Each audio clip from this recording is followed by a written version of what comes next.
Okay, welcome everyone to our seminar. Today, Shuxing Li is going to talk about balanced splitting Hadamard matrices.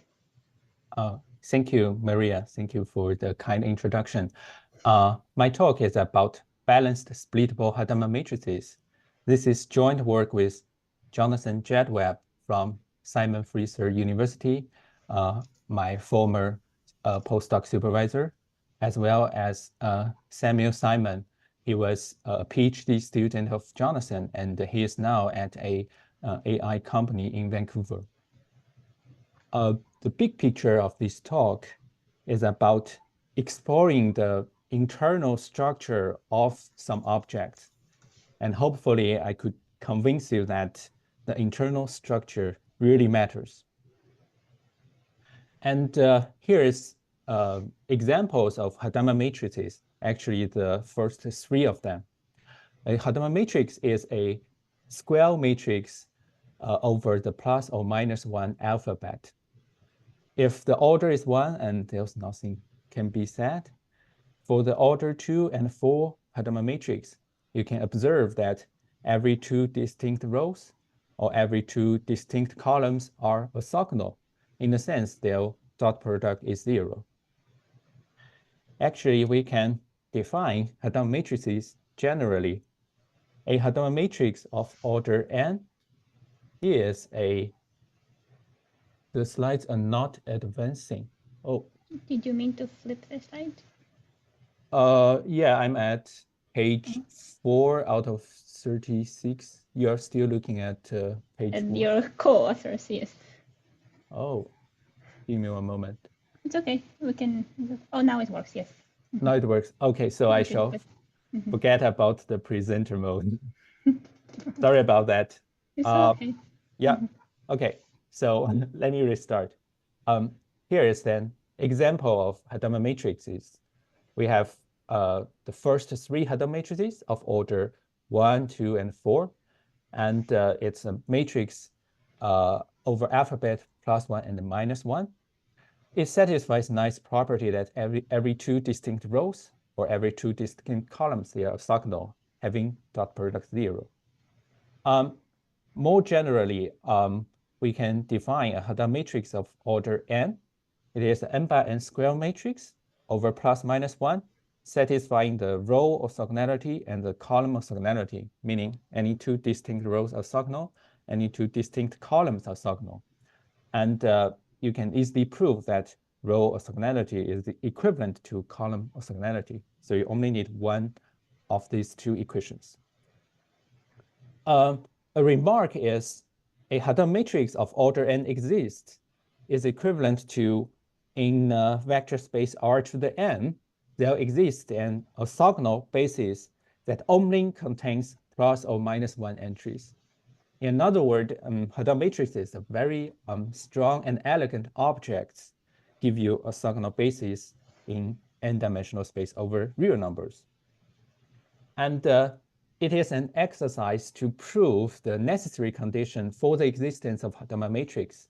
So it only depends on the order of n, and should be 1, 2, or a multiple 4. And the famous Hadamard matrix conjecture says that a Hadamard matrix exists whenever it should be. The necessary condition is also sufficient. So, yeah, in other words, the existence of a plus minus 1 orthogonal basis in Rn only depends on this dimension then. So it is a truly strong claim. The smallest open case for the Hadamard matrix conjecture is n equals 668. It's a very moderate number. And a complete solution of the conjecture is by far elusive. And I would try to convince you this statement is no exaggeration. So let's first define the circulant matrix, which is easy from an example.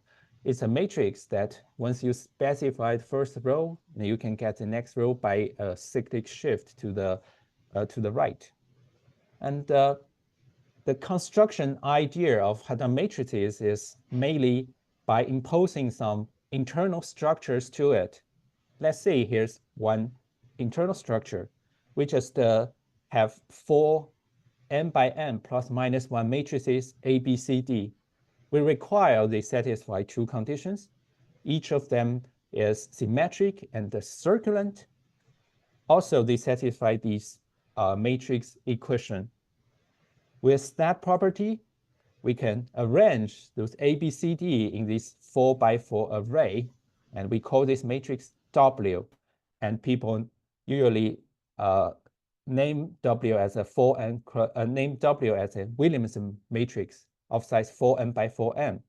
And you can easily check with A, B, C, D satisfying those conditions, W is necessarily a Hadamard matrix. So it is a special type of Hadamard matrix. And the point is, if we only consider Hadamard matrices, it is kind of structureless. We only know it's a set of orthogonal bases, but no more than that. However, by imposing some internal structure, we may get a better chance to construct Hadamard matrix. It's a brilliant idea. However, it won't solve the conjecture because people already knew that there's no Williamson type matrix of order 4 times 35. So nice try, but didn't get it. Actually, this Williamson matrix example showcases that the difficulty in proving Hadamard matrix conjecture is mainly because we don't have some universally good construction template. For example, there are some existing template like the Williamson matrix. They either only generate a very sparse set of all multiples of 4, or it gets stuck for centum order. There are centum order that we don't know whether the matrix exists or not, or there's centum order that the matrix simply does not exist, like Williamson matrix for the order 4 times 35. A second obstacle is sometimes people try to confine the scope of our research to a subset of Hadamard matrices with some extra property. For example, we can require the row and the column sum of the Hadamard matrix is always a constant number. However, by doing that, it seems problem does not become really much easier. And the third obstacle is the humongous number of n-equivalent Hadamard matrices. For example, when n equals 28, we have 400-ish n-equivalent Hadamard matrices. However, if we go to n equals 36, the number quickly grows up to at least 15 million. So the number quickly get out of control. That means it is very difficult to identify a very canonical construction of Hadamard matrix. So I shall make a remark about the equivalence of Hadamard matrices. 2 Hadamard matrices are equivalent if they are identical up to the permutation and negation of rows and columns. Permutation obviously won't change the property. Negation as well, because taking negation is still a plus minus 1 matrices and won't affect the dot product. So with all that said, we still need to do something about Hadamard matrix. And here comes a new perspective regarding the internal structure of Hadamard matrices that was proposed by Kharaghani and Suda in 2019. The best way to illustrate the property is looking at an example. So here we have a Hadamard matrix of order 16, and we can split the Hadamard matrix into 2 parts, the red and the purple part. Now we inspect the column dot product of the red part, and you can see exactly 2 dot product values occur. If we take the first and second column, you see dot product 0. Take the first and the third, you see dot product 4. And taking any 2 distinct columns, you always see exactly 2 distinct values. That's the balanced splittable property. Likewise, we can inspect the purple submatrix. Similar idea, only 2 dot product exists. So that's the balanced splittable property. And we can define it more formally. To describe a balanced splittable Hadamard matrix, or in short, BSHM, we need 4 parameters, N, L, A, B. And the parameter N simply says the Hadamard matrix has order N. And L means the matrix, the submatrix H1, where relative 2 has size L by N. And thirdly, we just inspect the column inner products of matrix H1, and there are only 2 values, A and B, occur. So those are 4 parameters fully describe a balanced splittable Hadamard matrices. And equivalently, because the inner product of H1 is AB, we can easily see that the inner product of H2 is negative A and negative B. So that's a balanced splittable Hadamard matrix. Once we specify its parameters, we are able to restrict to some non-degenerate or convenient parameter domain. For example, we can restrict ourselves to consider L in between 2 and n-2, because for all the other cases where L is too small or too large, the 2-value column inner product property is for free. So there's nothing to it. Also, we consider that A and B are not equal. So there are genuinely 2 distinct values, because whenever they are equal, the value of L simply becomes either too small or too large. With that, we can assume without loss of generality that A is always greater than B. A third restriction is fairly natural in a sense, well, we defined BSHM with respect to some matrix H1. Now we can change our perspective. We can consider BSHM with respect to the complement of H1, which is H2. So it is easy to verify. With respect to H2, we have a BSHM with such parameters. Basically, you have n minus L rows for H2, and the 2 values are the negation of the previous value. So we call this change of perspective as switching transformation. And we shall use switching transformation later on. With all that said, we would like to address the connection between balanced splittable Hadamard matrices and the ordinary Hadamard matrices. It is not difficult to observe that given any Hadamard matrices, it is equivalent up to row-column permutation and negation. It is equivalent to a BSHM N220. So the idea is simple. You can just negate columns if necessary to make the first row of the Hadamard matrix to be an all-1 row. Then the second row is necessarily half 1 and half negative 1. And you check out the column inner product, it's 2 or 0. So that says when L equals 2, balanced splittable property does not add much to an ordinary Hadamard matrices. Likewise, by switching transformation, change the perspective, and in Hadamard matrices is equivalent to a BSHM with L equals n-2. That justifies that we shall further restrict L to be strictly in between 2 and n-2. Another way to say this is, well, the balanced splittable property is a property that dives deep into the Hadamard matrices.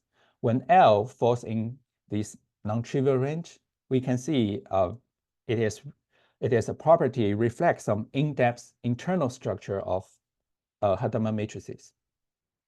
So after we addressed the definition, perhaps the biggest and most prominent question is, how can we determine the relation between N and L? There is actually some very nice connections between BSHM and other well-studied combinatorial objects. For example, we consider BSHM, and we specify two scenarios. Scenario 1, we require B is equal to -A, and L is greater than A. In this case, the columns of H1, the submatrix we are relative to, forms a so-called equiangular tight frame. I won't define it specifically, but following the results of equiangular tight frame, we can easily see N is upper bounded by half of L squared. Or in other words, L is lower bounded by square root of 2N. The second scenario is when B is not equal to -A and L greater than A, then the column of H1 form a so-called two-distant tight frame. No definition, but borrowing the results of two-distant tight frame, we know N is no bigger than roughly L squared half. So to summarize, whenever L is greater than A, we have roughly L lower bounded square root of 2N. And I shall remark that the case L equals A behaves really differently. And it makes sense intuitively because when L greater than A, it means in H1, the repeated columns are prohibited. You cannot have two columns in H1 which are identical.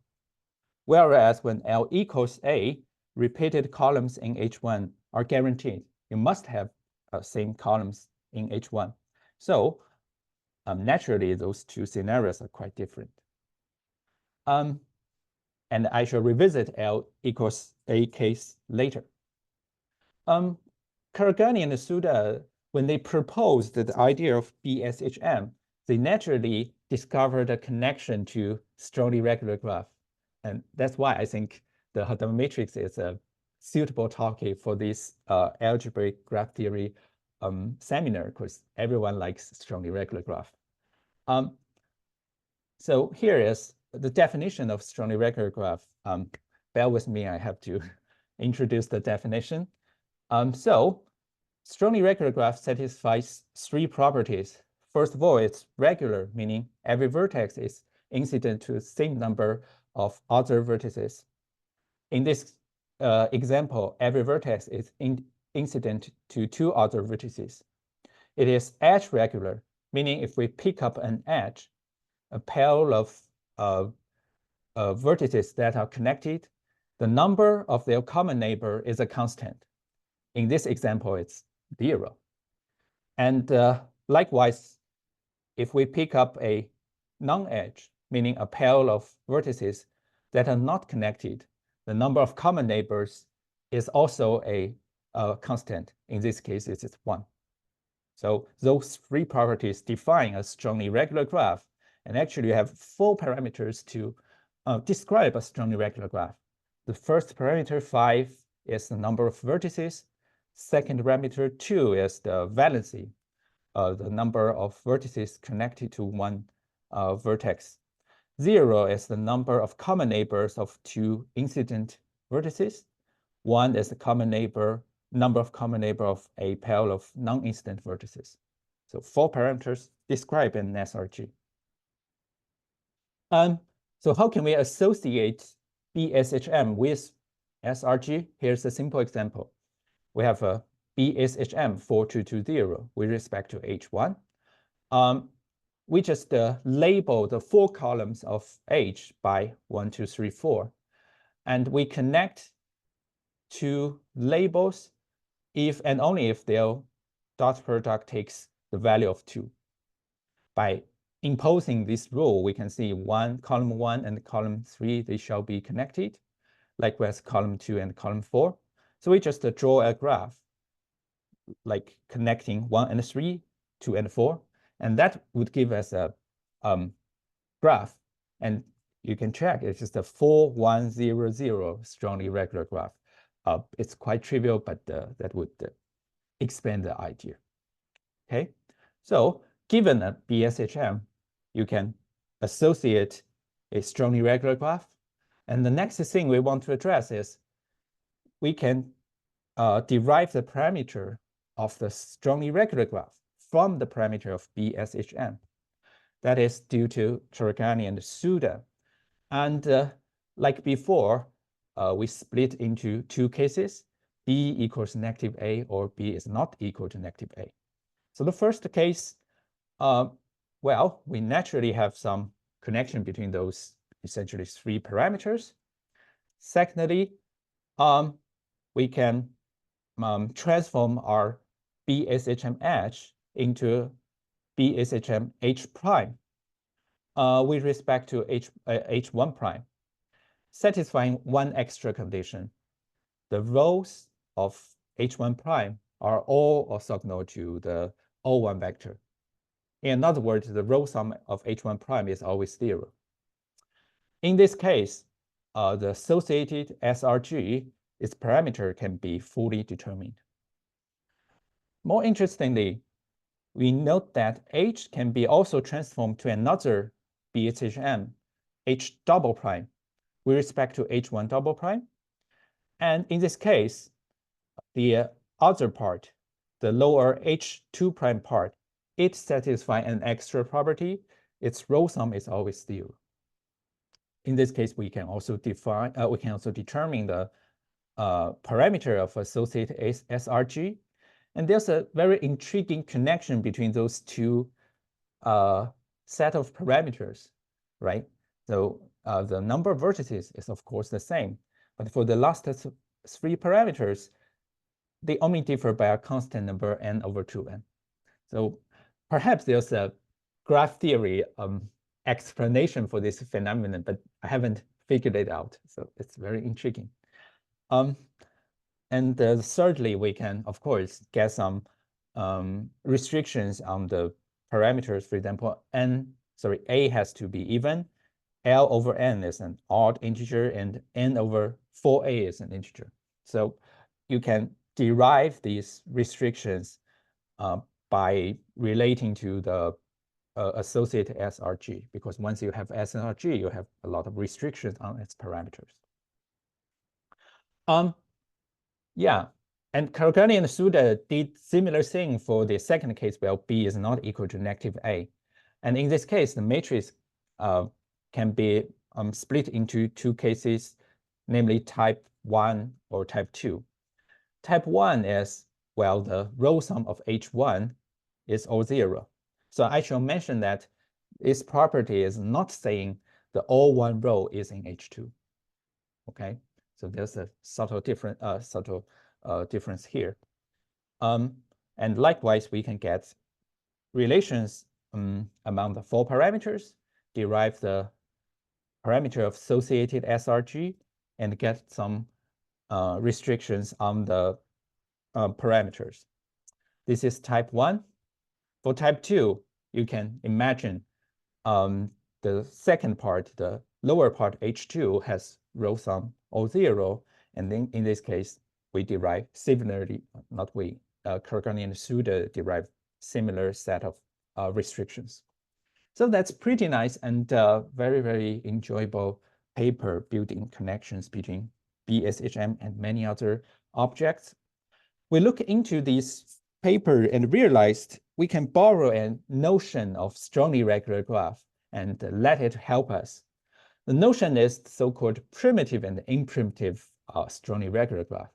So primitive is defined as the graph and its complement are all connected, whereas imprimitive means the graph or its complement, at least one of them is disconnected. This fairly innocent concept will help us. So we simply call a BSHM as primitive or imprimitive if the associated strongly regular graph is primitive or imprimitive. With that, we are able to classify balanced splittable Hadamard matrices into 5 broad classes. Okay, the first class is B equals -A. And in this case, all the associated SRG have to be primitive. That's case 1. And for the remaining case, B is not equal to -A, we have to first split into the type 1 and type 2, as we said before. And for type 1 and type 2, we further distinguish the imprimitive and primitive case. So I will zoom into this table just to look at the B is not equal to negative A and the type 2 case. And I will go through this table and show you something we have done. Let's just look at the primitive column. So basically, this column is reiterating what I just said before. That was done by Kharaghani and Suda. We have some restrictions on the parameters. We determine the parameter of associated graphs, and some numbers shall be integers. There's one exception of this row column colored in purple. This is by us. We just use some detailed combinatorial analysis to show that whenever L is in a non-degenerate range, L, A, and B shall all be congruent mod 4. This result is nice in a sense. By using this result together with other necessary conditions, we can rule out the existence of order 36 BSHM. Okay. And Kharaghani and Suda proved the same result. They used very detailed analysis plus some computer search, and our result is purely theoretical. Why this is important? Because recall that there are more than 15 million inequivalent Hadamard matrices of order 36, and we proved none of them is balanced splittable. So I hope this justifies that the balanced splittable property is really an intriguing property reflecting the internal structure of a Hadamard matrix. So, and I finished with the primitive case. Let's move on to the imprimitive case. This case is nice in the sense we pretty much determined the parameter of the BSHM. The parameter has to be look like this. So the number of parameters reduced to 2, R and S. And the actual construction of this type of BSHM is fairly easy. We just used a well-known chronic product. So here's an example of chronic product. A side remark is repeatedly applying chronic product, we can construct Hadamard matrix of order 2 to the m for every possible m. So that's maybe the first construction of Hadamard matrix people usually introduce. And using chronic product, we can prove the following theorem. So that is the BSHM we just mentioned, type 2 and imprimitive. And whenever the Hadamard matrices with proper order exists, we can derive such BSHM. The construction itself is not difficult. The interesting thing is we can look into, for example, the first construction. We fix S so that a Hadamard matrix of order 4S exists. We can set R equals 2 to the m for some m. And this m could be arbitrarily large because we can construct Hadamard matrices of order 2 times R using the chronic product. And in this case, we just do a simple computation. N equals 8 RS can be expressed as 2 to the m plus 1 times L, right? And this number could not be upper bounded by L square, as m is an arbitrary positive integer. So that constructs the previous result we have mentioned.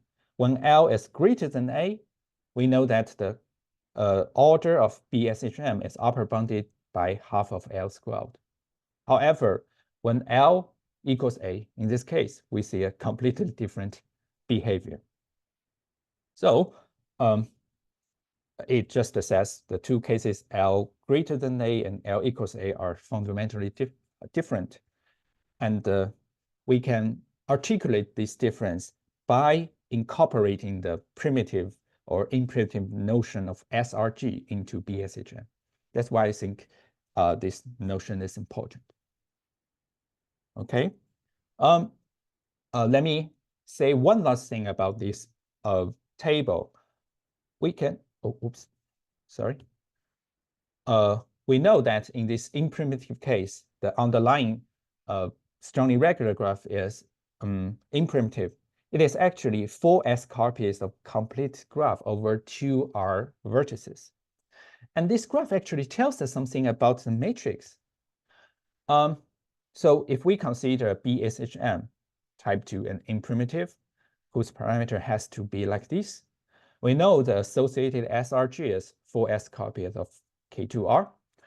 And actually, we can reorder the columns of H so that the H1 part looks like this. It is a concatenation of 2R matrix of L when L is a Hadamard matrix of order 4. Okay, so H1 is highly structured. And actually, you can kind of guess H1 from the SRG. Why? Because we know, for example, we take the first column of the 2R copies of L. So we got 2R identical columns. That 2R identical column forms one of the K2R. And because L has order 4s, we got 4s copies of K2R in that way. So you can see the information on strongly regular graph tells us something about the matrix. And the big question, a question that puzzling me for quite a while is, the theorem addresses the imprimitive BSHM, in which case the underlying strongly regular graph is simple. And for primitive BSHM, can we say something similar? What structural information of the matrices is contained in the associated SRG? That is something I'm still investigating, and it will be really interesting to answer this question.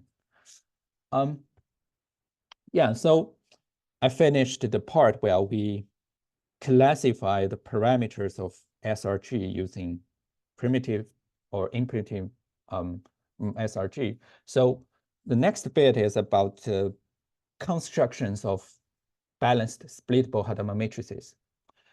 Prior to our paper, there were a few infinite families. They can roughly, they can be defined into two classes. So the first 4 families, they are just using the chronic product in one way or the other.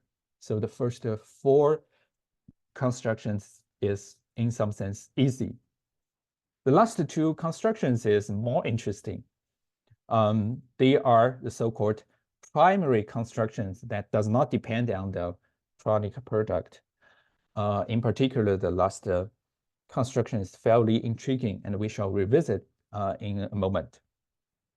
So this catalog of known constructions indicates perhaps we shall look into the primary construction of BSHM. And we proposed such a construction based on the character table of elementary abelian 2 groups. So I shall briefly define the character of elementary abelian 2 groups. So we take G as Z2 cross Z2.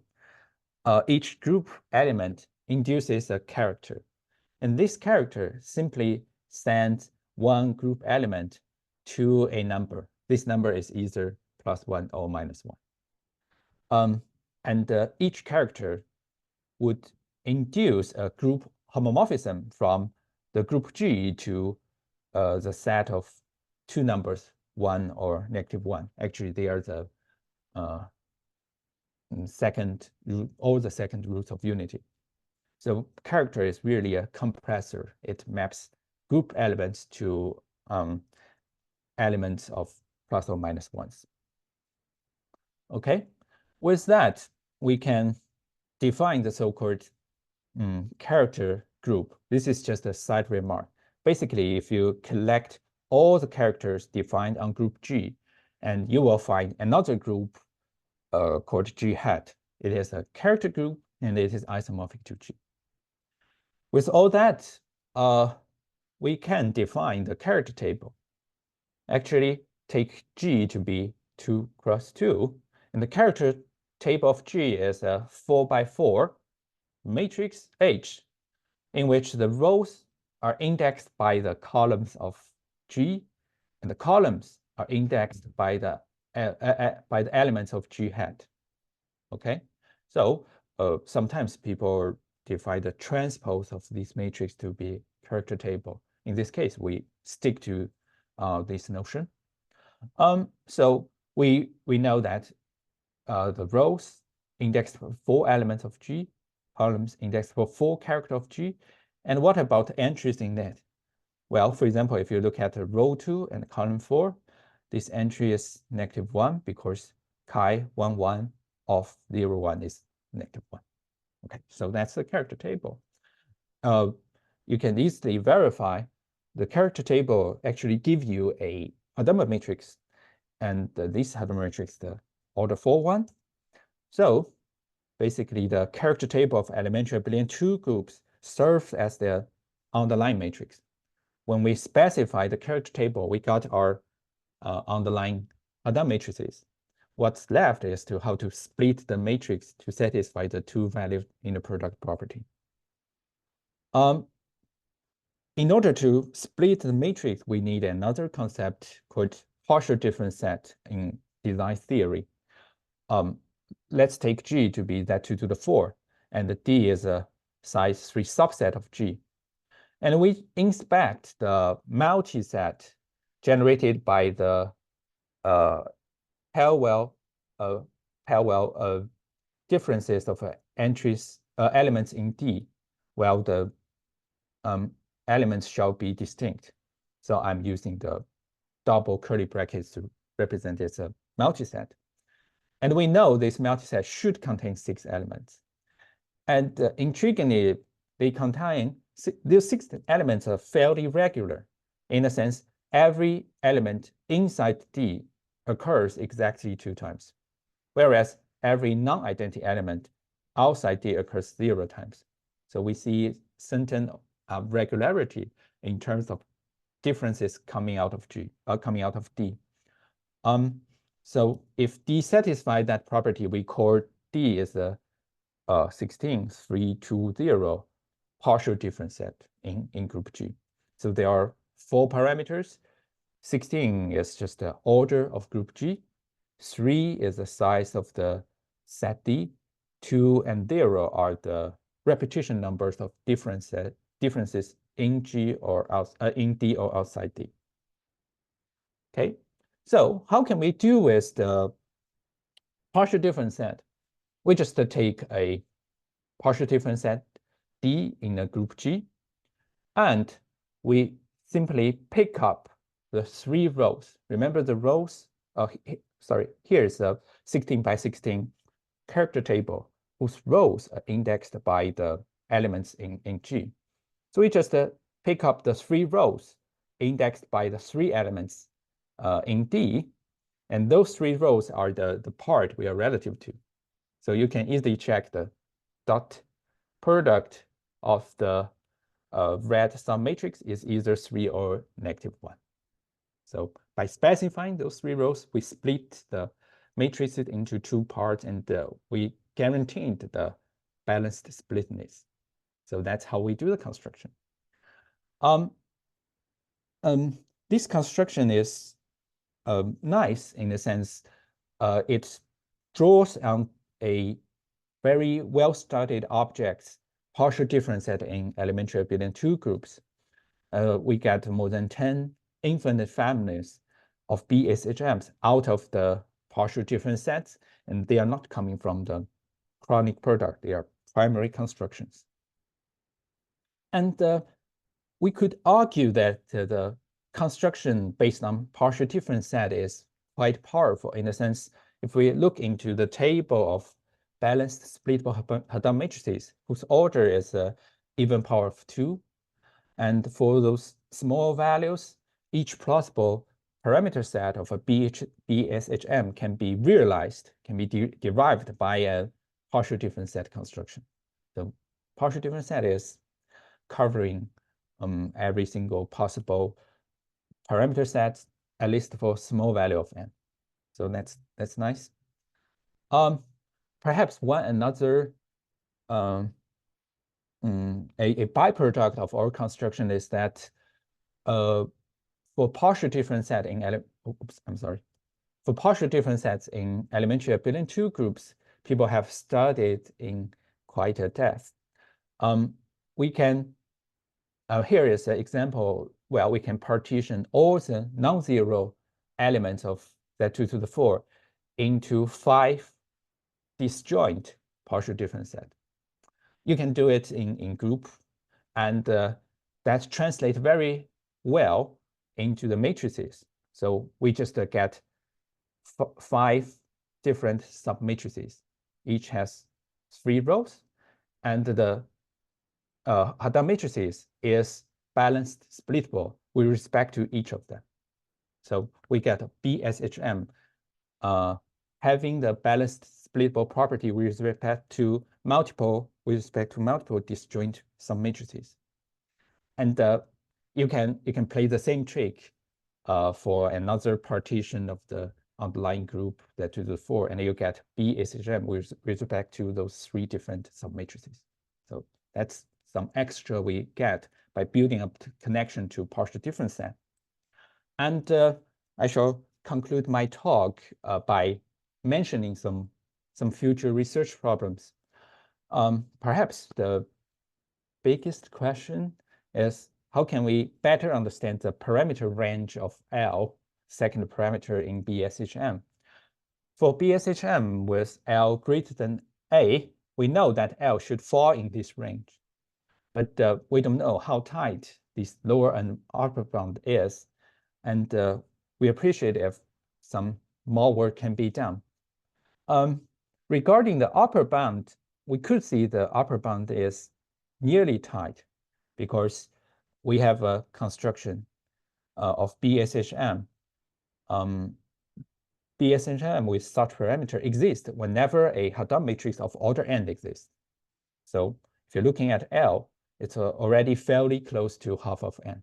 So the upper bound is nearly tight.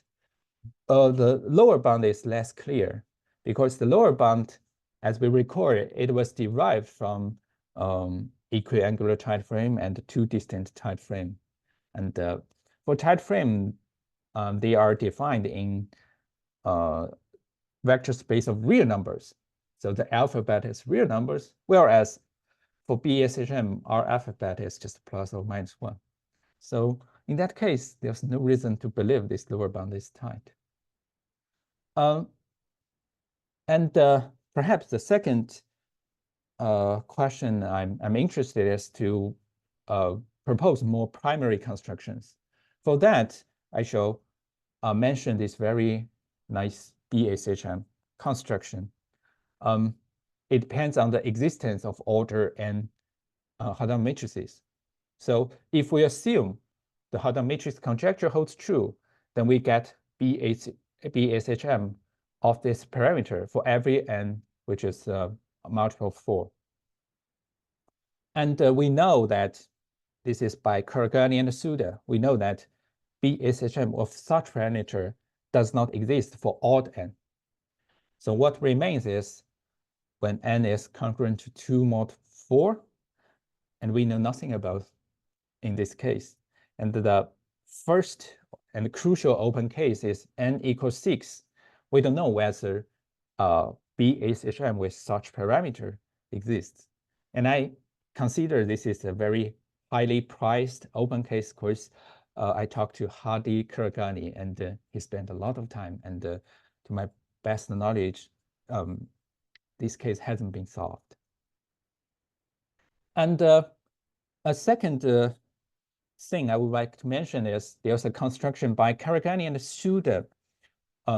They construct BSHM with such parameter. Well, Q is an odd number. Q is congruent to 3 mod 4. Also, Q plus 1 is the order of skew type Hadamard matrix. Their construction in some way is a little bit ad hoc. They just look into some of their old construction and realize, oh, we get a BSHM out there. I'm hoping we can get a deeper understanding in these BSHM, because if you look at this order, it's it may be related to something like projective plane if we restrict Q as a prime power. Perhaps the last thing is there have been so many constructions of Hadamard matrices in the literature. It won't be a surprise that some BSHM has been constructed without knowing. So we just one another thing is we could try to identify BSHM from known construction, perhaps up to some little trick. Yeah, that would be all of my talk, and here are some major references. Thank you. Okay, thank you very much. Very interesting. Okay. Okay, are there any questions for Shuxing?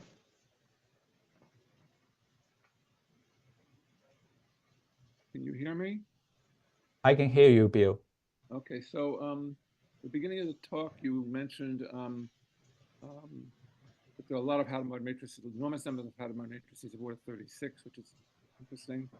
Yep.